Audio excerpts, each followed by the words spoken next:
नमस्कार दोस्तों, मैं हूं संतोष पाठक और एक बार फिर से आपका स्वागत कर रहा हूं अपने YouTube प्लेटफॉर्म पर।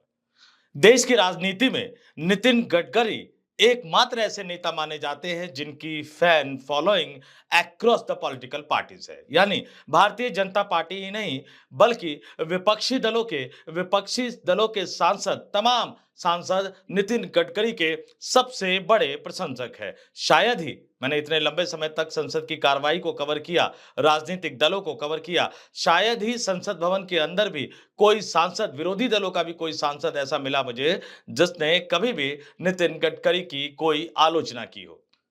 इन सालों में कम से कम 10 बार से ज्यादा मैं नितिन गडकरी साहब का इंटरव्यू कर चुका हूं, लेकिन कभी भी किसी भी तरह के तीखे सवाल पूछने पर भी नितिन गडकरी कभी नाराज नहीं हुए, बल्कि नितिन गडकरी उन चंद 5-6 नेताओं में शामिल है जिनसे मैं हमेशा तीखे सवाल भी पूछ पाया और उन्होंने उन तमाम सवालों के मुस्कुराते हुए जवाब भी दिए।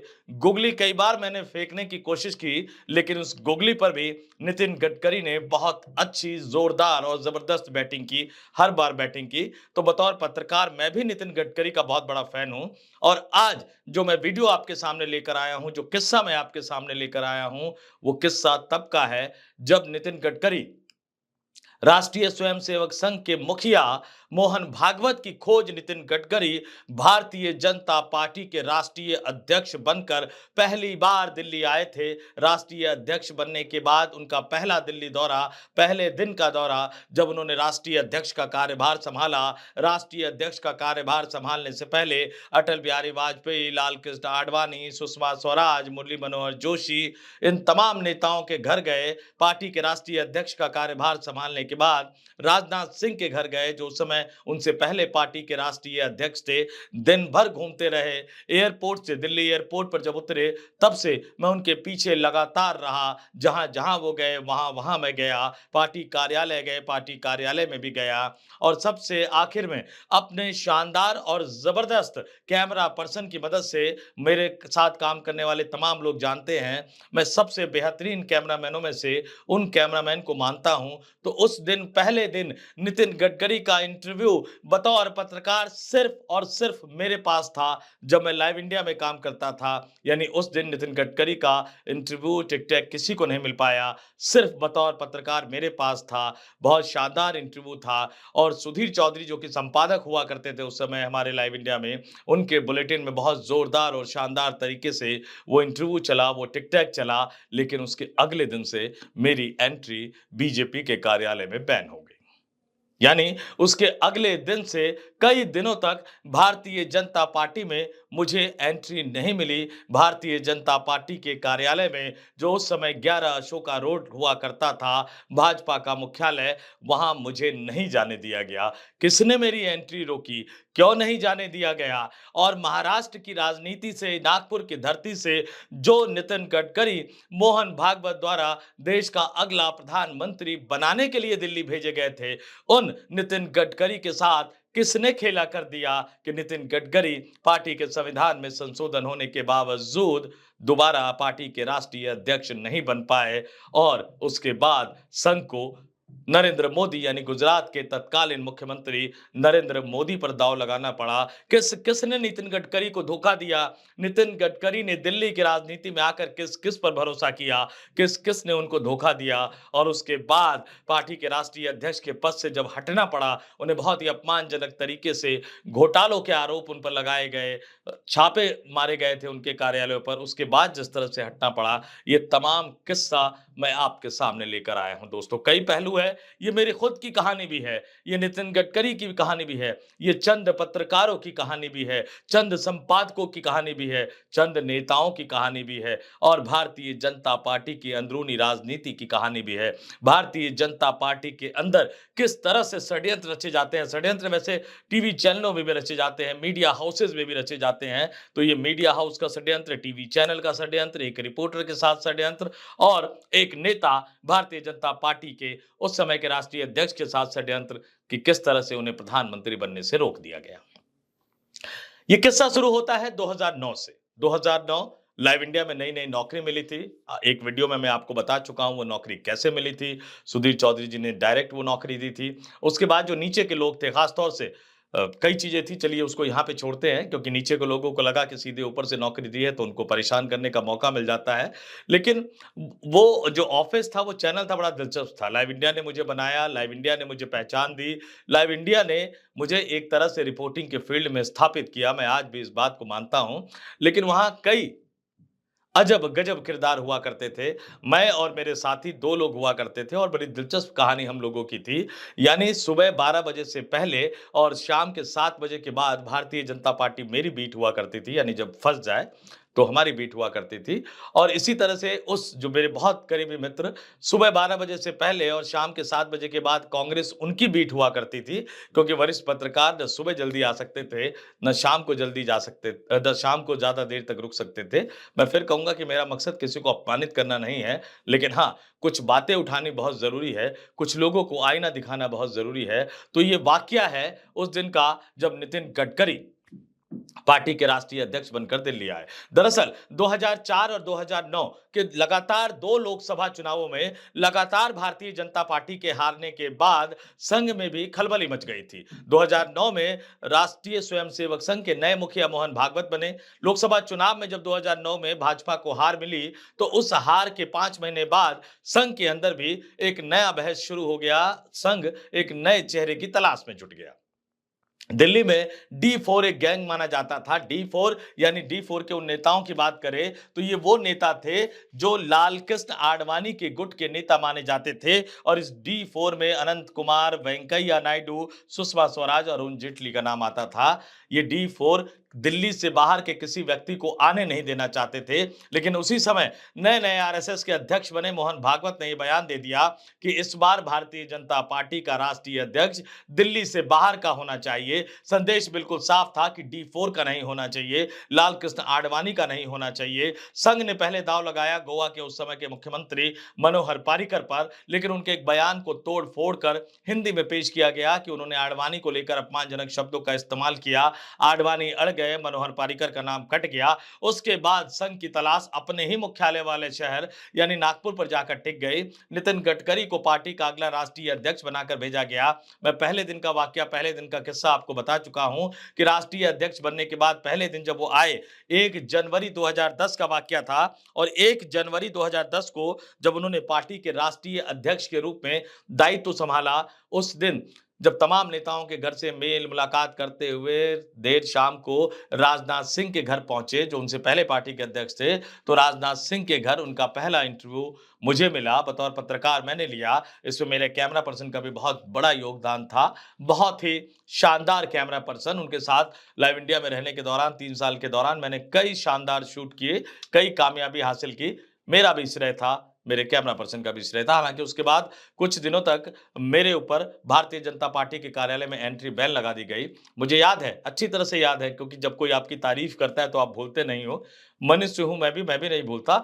जब नितिन गडकरी का इंटरव्यू करके मैं बाहर निकला, मेरे सहयोगी पीछे-पीछे राजनाथ सिंह का इंटरव्यू करके बाहर निकल रहे थे। उस समय भारतीय जनता पार्टी की बीट कवर करने वाले वरिष्ठ पत्रकार, जो आज भी बीजेपी को कवर करते हैं, एनडीटीवी के वरिष्ठ पत्रकार अखिलेश शर्मा ने बाहर, जब मैं राजनाथ सिंह के घर से बाहर निकल रहा था, अशोका रोड पर उस समय राजनाथ सिंह का घर हुआ करता था, उन्होंने मुझे शाबाशी देते हुए कहा, गुड संतोष, तुम इकलौते हो आज और तुमने पहला इंटरव्यू कर लिया है भारतीय जनता पार्टी के बदलते हुए चेहरे का, भारतीय जनता पार्टी के सबसे यंगेस्ट राष्ट्रीय अध्यक्ष नितिन गडकरी का। उस तारीफ से मेरा सीना निश्चित तौर पर चौड़ा हो गया। लेकिन उसके बाद क्या हुआ? मेरी रिपोर्टिंग जिनको थी, या यूँ कहा जाए कि भारतीय जनता पार्टी की ओरिजिनल बीट जिस शख्स के पास थी, उनको लगा कि नहीं, अब तो ये खतरा पैदा हो गया। छोटी-छोटी सोच कई बार आपके लिए बहुत अजीब-सी सोच हो जाती है। अगले दिन से भारतीय जनता पार्टी के कार्यालय में मेरी एंट्री बैन हो गई। हालाँकि 2 लोग भारतीय जनता पार्टी कवर किया करते थे, लेकिन फिर भी मैंने कहा कि 12 बजे से पहले वो मेरी बीट होती थी, शाम के 7 बजे के बाद वो मेरी बीट हुआ करती थी, लगभग 15-20 दिन। एग्ज़ैक्ट मुझे याद नहीं आ रहा, मैंने कभी सोचा भी नहीं था कि उस वाक़ये पे मैं कभी स्टोरी बनाता। लेकिन शायद 15, 20, 25 दिन मेरी एंट्री बीजेपी कार्यालय में बैन कर दी गई। 2-3 दिन मैं पार्टी के अपने चैनल के ऑफ़िस में मंदिर मार्ग पर हुआ करता था। बैठा-बैठा बोर होता रहा, 2-3 दिन मैं बड़ा परेशान रहा। लेकिन फिर मैंने कहा, क्योंकि काम की कमी थी नहीं वहाँ। बहुत सारी बीट थी, बहुत सारे काम थे, नेशनल ब्यूरो में रिपोर्टर बहुत कम थे। लेकिन जब कुछ दिनों बाद नितिन गडकरी ने जब फिरोज़शाह रोड पर शिफ्ट किया और नितिन गडकरी अपनी आदत के मुताबिक आधी रात के बाद ढाई 3, साढ़े 3, 4-4 बजे सुबह तक बैठ के करते रहे, तो जो मेरा जो बैन था मेरे ऊपर 15-20 दिन का लगाया हुआ, वो उनको मजबूरी में खत्म करना पड़ा, क्योंकि अगर मैं नहीं होता या मुझे नहीं भेजा जाता, तो फिर उनमें से किसी को रात के 3-3 बजे तक, रात के 4-4 बजे तक नितिन गडकरी के घर के बाहर बीच सड़क पर खड़े होकर वो गडकरी की मीटिंगें कवर करनी पड़ती। और बड़ी दिलचस्प बात ये थी कि कई बार मीटिंगों के दौर के बीच में, क्योंकि कर्नाटक क्राइसिस, कई तरह के क्राइसिस उस समय आते जा रहे थे, जब नितिन गडकरी साहब का मन करे घर से बाहर निकले, कभी वो अनंत कुमार के घर पहुंच जाए, कभी वो राजनाथ सिंह के घर पहुंच जाए, क्योंकि उस समय नितिन गडकरी खुद अपने आप को दिल्ली की राजनीति में टिकाने की कोशिश कर रहे थे। तो जब बार-बार ये परेशानी आने लगी कि नहीं अब तो फंसने की बात है, रात के 3 बजे तक जाके कवर करना पड़ेगा, तो मुझ पे जो अघोषित बैन लगाया गया था, वो एक तरह से मेरे ही बॉस द्वारा फिर हटा दिया गया। हालाँकि उस बीच में, यानी वो जो 15-20 दिन का वाकया था, कई लोगों ने मुझे ऑफिस में कहा कि मैं सुधीर जी से क्यों नहीं बात करता, लेकिन मैंने कहा कि नहीं, ये इतनी बड़ी बात नहीं है जिसके लिए सुधीर जी को परेशान किया जाए। और वैसे भी मेरे पास काम करने के लिए बहुत सारी बीट्स थी। मैं नई-नई नौकरी मिली थी, पंगा नहीं लेना चाहता था भाई, अपने इमीडिएट बॉस से कौन लेना चाहेगा। तो इतना क्रांतिकारी और बलिदानी जज़्बा भी नहीं था उस समय, तो नहीं लिया। लेकिन अपने आप ही वो, चूँकि काम करने वाले लोगों की ज़रूरत सबको होती है, मज़दूरों की ज़रूरत सबको होती है, तो वो प्रतिबंध मेरे पद से हटा दिया गया और दोबारा से मेरी एंट्री भाजपा कार्यालय में जानी शुरू हो गई। लेकिन ये कहानी नितिन गडकरी का है। अब देखिए उसके बाद किस्सा कैसे दिलचस्प हुआ। लाल कृष्ण आडवाणी चाहने के बावजूद भी अपने डी4 गैंग के लोगों में से किसी नेता को वो भारतीय जनता पार्टी का अगला राष्ट्रीय अध्यक्ष नहीं बना पाए। तो उसके बाद नितिन गडकरी को परेशान करने का दौर शुरू हुआ। बड़ी दिलचस्प बात एक और भी बता दूं मैं। बतौर नेता नितिन गडकरी निश्चित तौर पर एक बहुत शानदार नेता है, लेकिन शायद बड़े-बड़े और शानदार नेताओं में आदमियों की पहचान में कई बार वो धोखा खा जाते हैं। दिल्ली की राजनीति में आने के बाद उन्होंने जिन नेता पर भरोसा किया, उन्हीं नेता ने उनके खिलाफ सबसे बड़ा षड्यंत्र कर दिया। दिल्ली आने के बाद उन्होंने कुछ जो चंद पत्रकारों पर भरोसा किया, वही पत्रकार उनके साथ बड़ा खेल खेलते रहे। एक बड़े संपादक पर भी उन्होंने भरोसा किया, उन्हीं संपादक ने उनके साथ बड़ा खेल कर दिया। और सबसे दिलचस्प बात थी कि कुछ अच्छे बीट रिपोर्टर भी थे, जो कुछ अच्छी बातें भी उन तक पहुंचाना चाहते थे। तो नितिन गडकरी के आसपास घेरेबंदी ऐसे लोगों ने कर ली थी कि आप सही बात, अच्छी बात, सच्ची बात उन तक पहुंचा भी नहीं पाते थे। कई बार लगता है कि वो घेरेबंदी आज भी नितिन गडकरी के आसपास बनी हुई है। और ये कई बार अच्छे नेताओं के साथ हो जाता है कि अगर वो अपने आसपास के करीबी लोगों पर नजर रखनी शुरू कर दे और आसपास के करीबी लोगों को भरोसे में लेना शुरू कर दे और उनको बताए कि मेरे साथ गद्दारी मत करना, मेरे हित में हमेशा काम करना, मेरे साथ रहते हुए कभी दूसरों के लिए काम मत करना, और जो भी सही जानकारी लेकर मेरे पास आना चाह रहा है, उसे पूरी तरह से सही सलामत गोपनीयता बरकरार रखते हुए मेरे पास पहुंचने देना। लेकिन उनके इर्द-गिर्द भी ऐसे लोगों की बहुत कमी रही। तो जब उनके खिलाफ षड्यंत्र रचे जा रहे थे, जब उनके खिलाफ बड़े-बड़े षड्यंत्र रचे जा रही थी, तो उनके आस-पास के लोग सही लोगों को या सही सूचना देने वाले लोगों को उनके पास, यानी नितिन गडकरी के पास पहुंचने तक नहीं देते थे, जिसका खामियाजा नितिन गडकरी को पार्टी के राष्ट्रीय अध्यक्ष के पद से इस्तीफा देकर भुगतना पड़ा। दरअसल दिल्ली की राजनीति में आने के बाद नितिन गडकरी के साथ एक के बाद एक कई हादसे भी होते रहे दोस्तों। मैंने हादसे शब्द का जिक्र इसलिए किया कि वो जिन लोगों पर भरोसा करते रहे, वही उनके साथ खेल खेलते रहे। लाल कृष्ण आडवाणी कतई नहीं चाहते थे, मनोहर पर्रिकर का रास्ता उन्होंने रुकवा दिया था। नितिन गडकरी को वो एक असफल अध्यक्ष साबित करना चाहते थे, इसलिए अपने डी4 गैंग के साथ मिलकर, अपने डी4 के नेताओं के साथ मिलकर लगातार वो राष्ट्रीय अध्यक्ष बनने के बावजूद नितिन गडकरी को परेशान करते रहे, नितिन गडकरी के सामने मुश्किलें खड़ी करते रहे। कई वाक्य मैं आपको बताऊंगा। सबसे बड़ा वाक्य जो है, जब वो अध्यक्ष बने, तो 2011 का वाकया है। 2011 उत्तर प्रदेश के चुनाव से पहले नितिन गडकरी उमा भारती को पार्टी में लाना चाहते थे। आडवाणी के ग्रुप ने उसका विरोध किया। नितिन गडकरी नागपुर गए, मोहन भागवत से मुलाकात हुई और उसके बाद उस समय जो आरएसएस के प्रवक्ता थे मनमोहन वैद्य, उनका यह बयान आया कि जब जसवंत सिंह की पार्टी में वापसी हो सकती है, तो फिर उमा भारती और कल्याण सिंह की वापसी क्यों नहीं हो सकती। यानी संघ पूरी तरह से उस समय नितिन गडकरी के साथ खड़ा नजर आया। ये इसके कुछ ही महीनों बाद लालकृष्ण आडवाणी ने ऐलान कर दिया कि एक बार वो फिर से यात्रा पर निकलेंगे, जन चेतना यात्रा पर निकलेंगे। निश्चित तौर पर आडवाणी की यात्रा का ये प्लान उनके अपने करीबी नेताओं के साथ मिलकर बनाया गया था। और इसका मकसद सिर्फ एक ही था कि नितिन गडकरी के नेतृत्व को चुनौती देना, आरएसएस मुख्यालय द्वारा भेजे गए नेता के नेतृत्व को चुनौती देना। नितिन गडकरी ने फिर मोहन भागवत से बात की। मोहन भागवत ने लालकृष्ण आडवाणी से सीधे-सीधे कह दिया, आपको ये यात्रा स्थगित करनी पड़ेगी, ऐसे नहीं चलेगा, आप खिलवाड़ नहीं कर सकते। लालकृष्ण आडवाणी को ये यात्रा स्थगित करनी पड़ी। फिर वाक्य आया 2012 का, और 2012 का वाक्य बहुत ज्यादा इंपॉर्टेंट क्यों है? क्योंकि भारतीय जनता पार्टी का एक नियम है, भारतीय जनता पार्टी की एक परंपरा है, क्योंकि नितिन गडकरी का जो कार्यकाल है वो 2013 में खत्म होने जा रहा था और दूसरा कार्यकाल नितिन गडकरी को नहीं मिल सकता था, क्योंकि भारतीय जनता पार्टी के संविधान में उस समय लिखा हुआ था कि 3 वर्ष के कार्यकाल के लिए कोई भी व्यक्ति एक ही बार अध्यक्ष बन सकता है, लगातार दूसरी बार उसको अध्यक्ष का कार्यकाल नहीं मिल सकता था। लेकिन उस समय देश में घपले, घोटाले, 2G, CWG, कोलगेट, कोल स्कैम, इस तरह के तमाम घोटाले आते जा रहे थे। मनमोहन सिंह सरकार के खिलाफ एक तरह से अभियान छिड़ गया था। तब यह फैसला किया गया कि चूंकि गडकरी के नेतृत्व में ही 2014 का लोकसभा चुनाव लड़ना है, आरएसएस ने गडकरी को ही देश का अगला प्रधानमंत्री बनाने के लिए दिल्ली की राजनीति में भेजा था। तो 2012 में भारतीय जनता पार्टी की राष्ट्रीय कार्यकारिणी की बैठक हुई दिल्ली से सटे हरियाणा के सूरजकुंड में।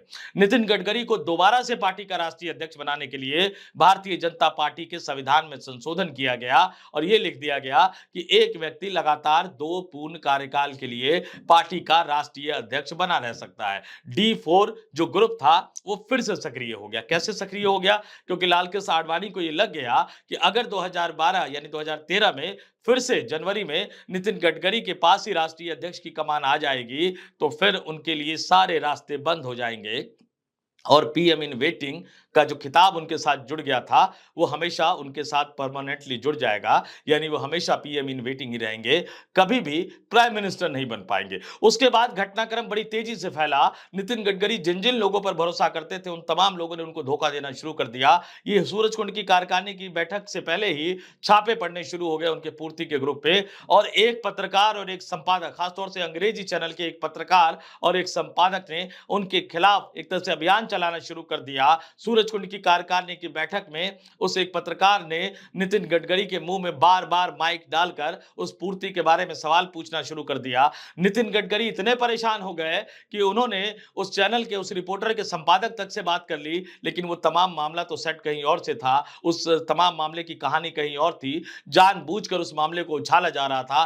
धीरे-धीरे अन्य टीवी चैनल और अखबार भी इस मामले में जुट गए। कई सारे ग्रुप नितिन गडकरी के खिलाफ काम कर रहे थे। लोग उस समय समझते थे कि शायद आडवाणी का ग्रुप है वो काम कर रहा है, लेकिन उसके कुछ सालों बाद नितिन गडकरी को खुद इस बात का एहसास हो गया। नितिन गडकरी को तमाम चीजें पता लग गई कि सिर्फ आडवाणी का ग्रुप ही नहीं काम कर रहा था, बल्कि राजनाथ सिंह का भी एक ग्रुप था, एक गुजराती लॉबी भी थी और एक और लॉबी भी थी जिसका पता नितिन गडकरी को कई वर्षों बाद जाकर पता लगा। तो उसके बाद क्या हुआ? उसके बाद यह हुआ कि नितिन गडकरी पर दबाव पड़ते रहे। पार्टी में एक अभियान चला लिया गया कि जब हम मनमोहन सिंह सरकार के भ्रष्टाचार के खिलाफ अभियान चला रहे हैं तो हमारे ही ऐसे व्यक्ति पर जिस पर आरोप लगे हो उसको हम दोबारा से पार्टी का राष्ट्रीय अध्यक्ष कैसे बना सकते हैं, उसके नेतृत्व में हम कैसे चुनाव लड़ सकते हैं। नितिन गडकरी सिद्धांतों वाले आदमी थे, प्रिंसिपल वाले आदमी थे, तो उन्होंने अपने पद से इस्तीफा दे दिया। अब यहां भी दूसरा खेल हुआ दोस्तों। उस समय वेंकैया नायडू के घर पर तमाम तैयारी शुरू हो गई थी। मिठाइयां वेंकैया नायडू के घर पर आ गई थी। वेंकैया नायडू के घर पर मिठाइयां बंटने लगी थी और यह कहा गया कि वेंकैया नायडू ही पार्टी के अगले राष्ट्रीय अध्यक्ष बनने जा रहे हैं। अगले दिन उनको नामांकन का पत्र भरना था, लेकिन रात के कुछ घंटों में फिर खेल पलट गया।